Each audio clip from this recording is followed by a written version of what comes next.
para equipar a las escuelas, modernizar la enseñanza, fomentar el deporte y la vida saludable, avanza la distribución de los kits Mejora tu SECU.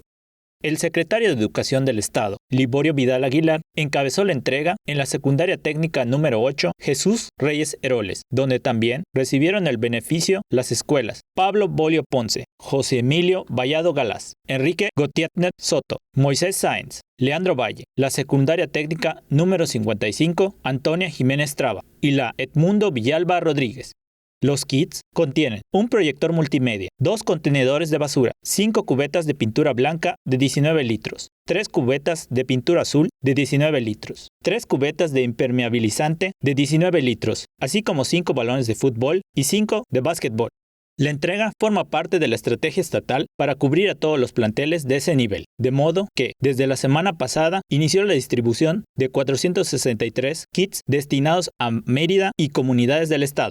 En respuesta a una solicitud del director del plantel anfitrión, Raúl Aguayo Durán, y de la presidenta de la Sociedad de Alumnos, Mati Mariana Espinosa Baños, que pidieron la mejora del edificio, Vidal Aguilar informó que en los siguientes días recibirán mobiliario y comenzará la construcción de un aula para el taller de electricidad, y el próximo mes contará con el servicio de Internet como parte de la estrategia Yucatán Digital. También se entregaron medallas y reconocimientos yucateco distinguido al actor Héctor Herrera Osorio, a la docente de la Academia de Ciencias Sociales, Xochitl Adriana Lara Díaz, y de la estudiante sobresaliente en el deporte, Isis Esther Cowoc Chimal.